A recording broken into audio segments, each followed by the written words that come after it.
ఈ ప్రజాప్రభుత్వం వచ్చిన తర్వాత ఈ రోజు జరిగిన కేబినెట్ 33వ కేబినెట్ సమావేశం సుదీర్ఘంగా గౌరవ ముఖ్యమంత్రి రేవంత్ రెడ్డి గారి అధ్యక్షతన పలు అంశాల మీద నిర్ణయాలు తీసుకోవటం జరిగింది. ప్రధానంగా ఇందిరమ్మ ఇల్లు ఈ పేదవాడి ప్రభుత్వం వచ్చిన తర్వాత మొదటి విడత రాష్ట్ర వ్యాప్తంగా 4.5 లక్షల ఇల్లు ఇచ్చి సుమారు 22,500 కోట్లు ఖర్చు పెట్టే కార్యక్రమం ఒడివడిగా మొదటి విడత చేశాం. రెండో విడత కూడా జూన్ 1వ తారీఖు నాడు, యాక్చువల్గా జూన్ 2వ తారీఖు అనుకున్నాం, దాన్ని 1 డే ప్రీపోన్ చేశాం.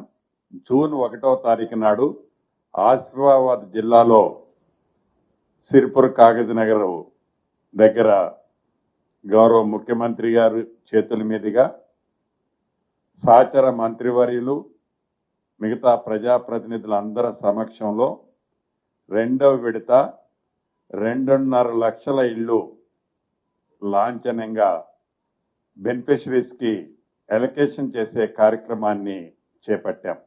దీంట్లో భాగంగా ప్రతి నియోజకవర్గానికి 2,000 ఇల్లు ఇవ్వాలనేది ఈ రెండో విడత, ప్రతి నియోజకవర్గానికి 2,000 ఇల్లు ఇవ్వాలన్నది నిర్ణయం తీసుకోవటం జరిగింది. ఈ 2,000 ఇళ్లలో 1,500 ఇల్లు ప్రతి నియోజకవర్గానికి గతంలో ఇచ్చినట్లనే 5 లక్షల రూపాయలు వారు కట్టిన ఇంటి లెవెల్ను బట్టి రూల్స్ అండ్ రెగ్యులేషన్స్ అన్నీ కూడా పాతయ్యే ఉంటాయి. 15,000 ఇల్లు ప్రతి నియోజకవర్గానికి ఇస్తూ మిగిలిన 500 ఇళ్లు ఏవైతే ఉన్నాయో ఈ 500 ఇళ్లు గతంలో ఈ వివిధ కారణాల చేత ఈ వివిధ స్కీములలో అన్కంప్లీట్ అయి ఉన్నాయో, అది ఉమ్మడి ఆంధ్రప్రదేశ్లో ఇందిరమ్మ ఇల్లు పేరుతో కట్టిన ఇళ్లు కానీ, గత ప్రభుత్వంలో గృహలక్ష్మి కార్యక్రమం ద్వారా ఇచ్చిన ఇళ్లు కానీ, లేకుండా ఎవరైనా బెనిఫిషరీ తను వ్యక్తిగతంగా ఇల్లు అన్కంప్లీట్ చేసిన వాళ్ళు కానీ ఉండి ఉంటే, వారు నిరుపేదలు అయి ఉండి ఉంటే, వారు యాజ్ పర్ స్కీమ్లో ఎలిజిబిలిటీ ఉంటే అటువంటి వాటికి ఫౌండేషన్ లెవెల్ కట్టిన దగ్గర నుంచి స్లాబ్ వరకు 3 లక్షలు ఇవ్వాలని, వాల్స్ కట్టి స్లాబ్ వేసే వాళ్ళకి 2 లక్షల రూపాయలు ఇవ్వాలని గౌరవ ముఖ్యమంత్రి రేవంత్ రెడ్డి గారి అధ్యక్షతన జరిగిన ఈ కేబినెట్ సమావేశంలో తీర్మానం చేయటం జరిగింది. పారదర్శకంగా అన్కంప్లీటెడ్ ఉండి, అది మహబూబ్ నగర్ జిల్లాలో ఆడ స్టోన్స్ ఉంటాయి, నాపరాళ్ళు ఉంటాయి.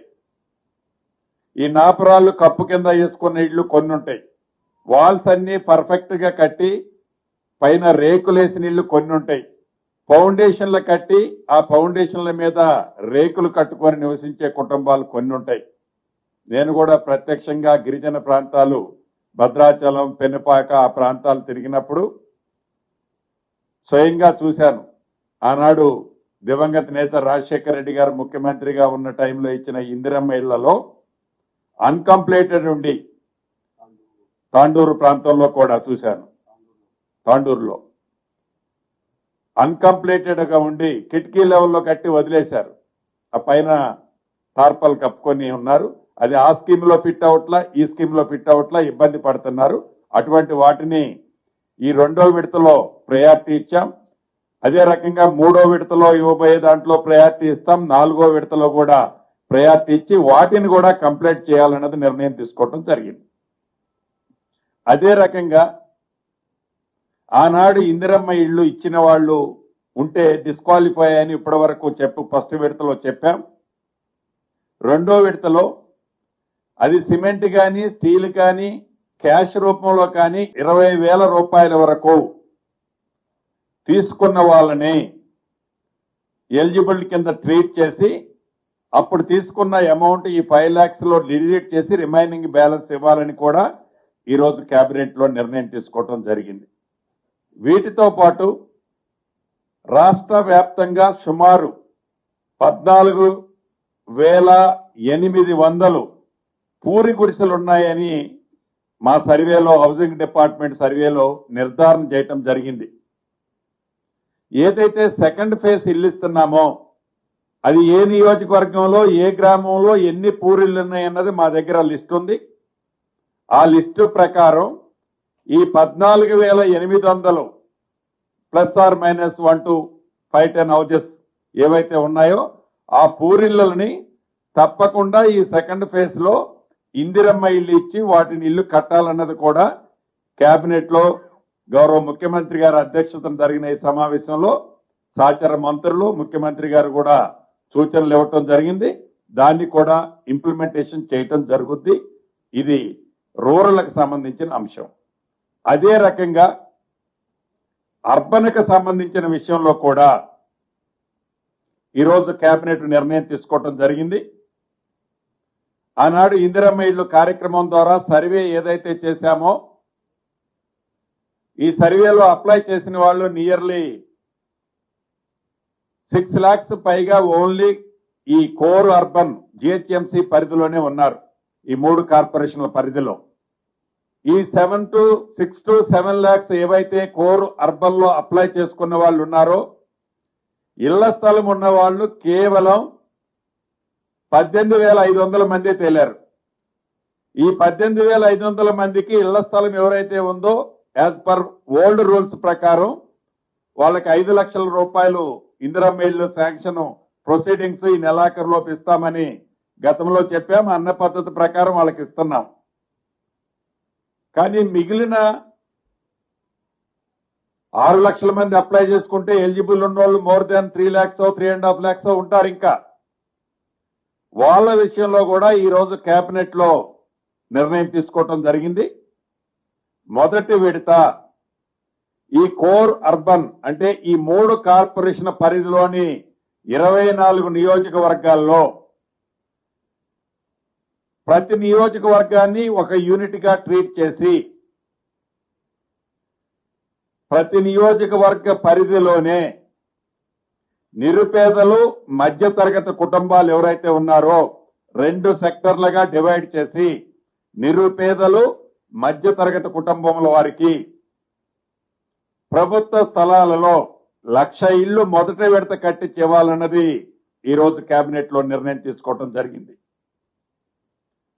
ఏదైతే ఈ నిరుపేదలు ఉన్నారో ఈ నిరుపేదలకి రూరల్లో ఇచ్చినట్టు 5 లక్షలతో పాటు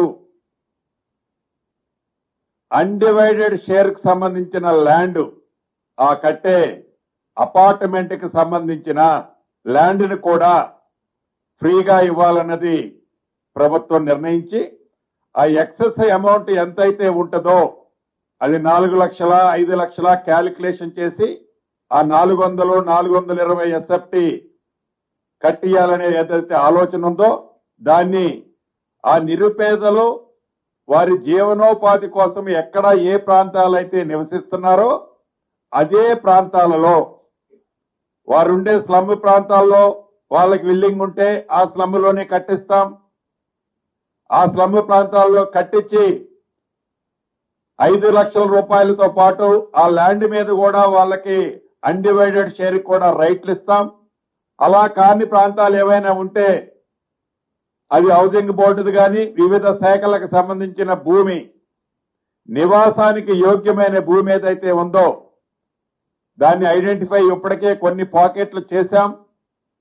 ప్రతి నియోజకవర్గాన్ని ఒక యూనిట్ గా ఆ ఐడెంటిఫై చేసిన పాకెట్లలో అదే ల్యాండ్ లో వాళ్ళు నివాసం ఉంటున్న ప్రాంతంలోనే ఇప్పుడు నివాసం ఉంటున్న పూరింట్లో నివాసం ఉంటున్న ప్రాంతంలోనే ఇల్లు ఇచ్చే కార్యక్రమం రూరల్లో 5 లక్షల రూపాయలు ఇస్తున్నాం.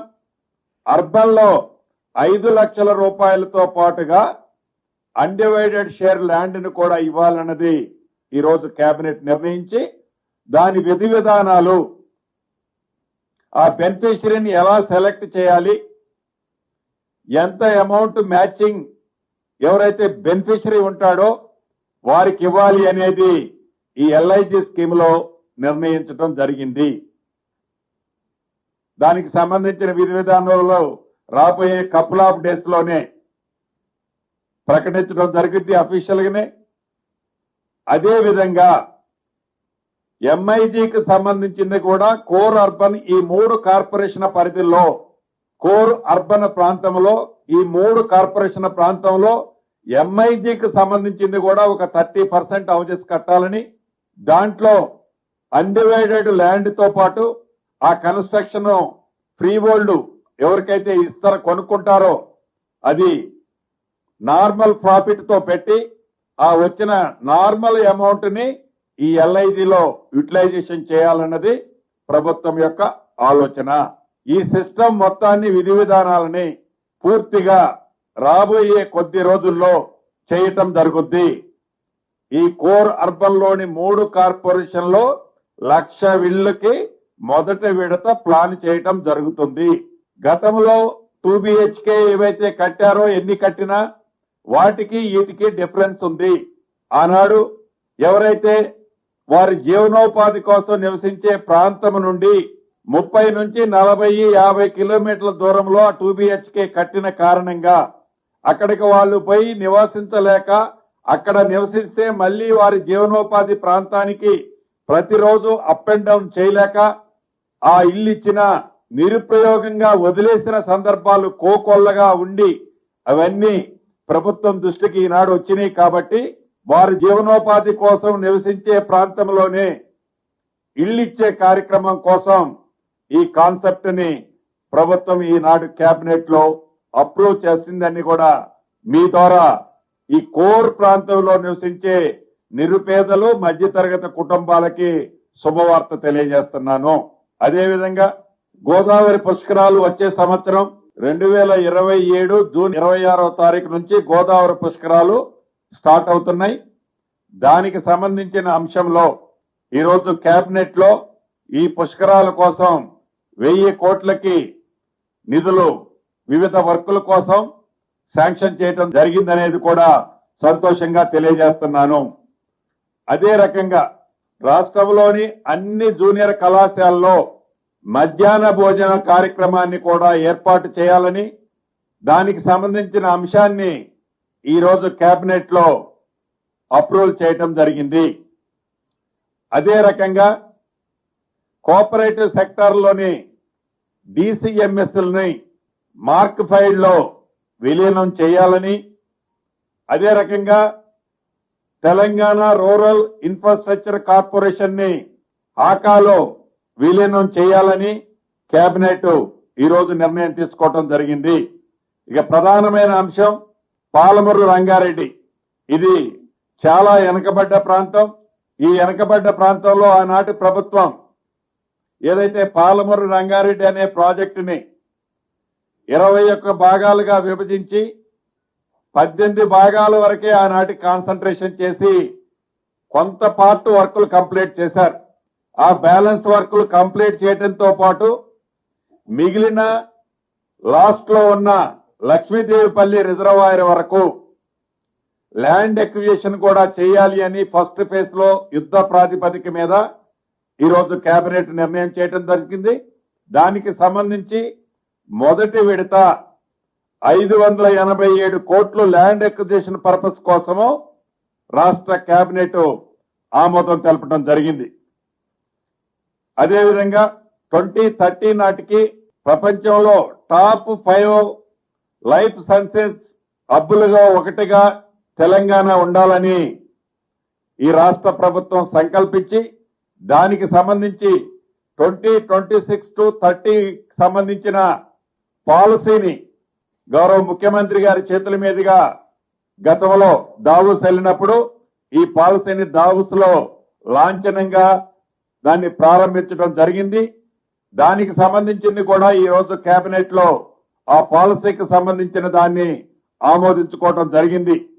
దీనివల్ల ఈ పాలసీ ద్వారా వచ్చే 5 సంవత్సరాలలో 5 లక్షల మందికి ఉద్యోగాలు రావటమే కాకుండా $25 బిలియన్ పెట్టుబడి ఈ పాలసీ ద్వారా తెలంగాణ రాష్ట్రం ప్రపంచంలోని అనేక దేశాల్లో ఉన్న పారిశ్రామికవేత్తల దగ్గర నుంచి పెట్టుబడిగా తెలంగాణకి రావడానికి బ్రైట్ ఛాన్సెస్ ఉన్నాయి. అదే రకంగా గతంలో ఎక్కువ ఈ ఇండస్ట్రీస్ ని ప్రొడక్షన్కి వెళ్ళే మన కాన్సన్ట్రేషన్ ఉండేది. దాంతో పాటు ఇక్కడ ఈనాడు R&D ద్వారా కూడా ప్రాధాన్యత ఇచ్చి ఈ పాలసీ ద్వారా తెలంగాణ రాష్ట్రానికి మరిన్ని పెట్టుబడులు వచ్చే విధంగా అట్రాక్ట్ చేసే విధంగా ఈ పాలసీని తుది మెరుగులు దిద్ది దాన్ని ఈ రోజు కేబినెట్ లో ఆమోదం తెలపడం జరిగింది.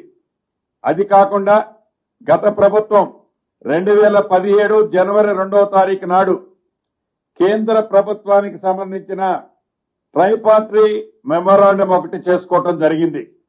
2017 జనవరి 2 ఆనాటి ప్రభుత్వం కేంద్ర ప్రభుత్వంతో ఒక ట్రైపార్టీ అగ్రిమెంట్ చేయటం జరిగింది. ఇదే అంశాన్ని అసెంబ్లీలో కూడా గౌరవ ముఖ్యమంత్రి గారు దీని మీద డీటెయిల్ గా డిస్కస్ చేయటం జరిగింది.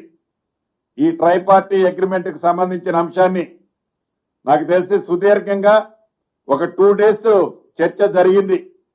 ఆనాడు ఈ ట్రైపార్టీ ఎవరెవరా అంటే ministry of power government of India, government of Telangana, southern power distribution company of Telangana, ఇలా ముగ్గురు కలిసి ఒక ట్రైపార్టీ అగ్రిమెంట్ 2017 జనవరి నాడు చేసుకోవటం జరిగింది. దీంట్లో అనేక అంశాలు ఆనాడు ఈ ట్రైపార్టీ అగ్రిమెంట్ లో పొందుపరచడం జరిగింది. దీన్ని అసెంబ్లీ సాక్షిగా ఆనాడు గౌరవ ముఖ్యమంత్రి గారు ప్రస్తావించడం జరిగింది. దీంట్లో కూడా మీటర్ల అంశం, ఈ పవర్ సెక్టార్ కి సంబంధించిన మీటర్ల అంశం, ఇతరత్ర కూడా ఫుల్ ప్లెడ్జ్ లో డిబేట్ జరిగింది. దానికి సంబంధించి దేశవ్యాప్తంగా ఉన్న అన్ని రాష్ట్రాలు ఈ పవర్ సెక్టార్ ని ఇంప్రూవ్ చేయడం కోసం కేంద్ర ప్రభుత్వంలో ఈ RDSS లో జాయిన్ అయ్యాయి. ఆనాటి ప్రభుత్వం ట్రైపార్టీ అగ్రిమెంట్ అయితే చేసింది కానీ మరి ఏమైందో ఆనాటి దొరవారికి దాన్ని ఫుల్ ప్లెడ్జ్ లో కంప్లీట్ చేసుకోవాలా. అగ్రిమెంట్ అయితే చేసి అట్లా పెట్టుకున్నారు. సో దానికి సంబంధించిన అంశాన్ని ఈ పవర్ సెక్టర్ ని ఇంప్రూవ్మెంట్ చేయడానికి, లైన్లు ఇంప్రూవ్మెంట్ చేయడానికి, మెరుగైన విద్యుత్తుని ఇండస్ట్రియలిస్ట్ కి, రైతన్నలకి, ప్రజానికానికి, గృహాలకు సంబంధించిన అంశంలో కూడా పవర్ సెక్టార్ ని మరింత ఇంప్రూవ్మెంట్ చేయడం కోసం ఈ RDSS లో తెలంగాణ రాష్ట్రం కూడా జాయిన్ అవ్వాలని ఈరోజు కేబినెట్ లో ఆమోదం తెలపడం జరిగింది. ఇది కొత్తగా ఈ ప్రభుత్వం తీసుకున్న నిర్ణయం కాదు. మళ్ళీ చెప్తున్నాను, కొత్తగా ఈ ప్రభుత్వం ఈనాడు తీసుకున్న నిర్ణయం కాదు. దీంట్లో ఈ తీసుకునే నిర్ణయంలో మీటర్ల ప్రసక్తి ఎక్కడా రాదు. కానీ ఆనాటి ప్రభుత్వం ట్రైపార్టీ అగ్రిమెంట్ లో ఏవైతే మీటర్లకు సంబంధించిన అంశంలో కూడా వారే సిగ్నేచర్ చేశారు. ఈ అంశం ఈ రోజు డిస్కషన్ చేసేది కాదు. ఈ ప్రభుత్వం ఏర్పడిన తర్వాత అసెంబ్లీ సాక్షిగా ఇన్ డీటెయిల్ గా గౌరవ ముఖ్యమంత్రి గారు, ఈ విద్యుత్ శాఖ మంత్రి గారు కూడా 2 days పైగా అసెంబ్లీలో ఈ సబ్జెక్ట్ మీద డిస్కషన్ చేయటం జరిగింది. మెరుగైన విద్యుత్తుని సప్లై చేయటం కోసం ఈరోజు ఈ నిర్ణయం కూడా కేబినెట్ లో తీసుకోవటం జరిగిందని మీ ద్వారా రాష్ట్ర ప్రజలకు కూడా తెలియజేస్తున్నా.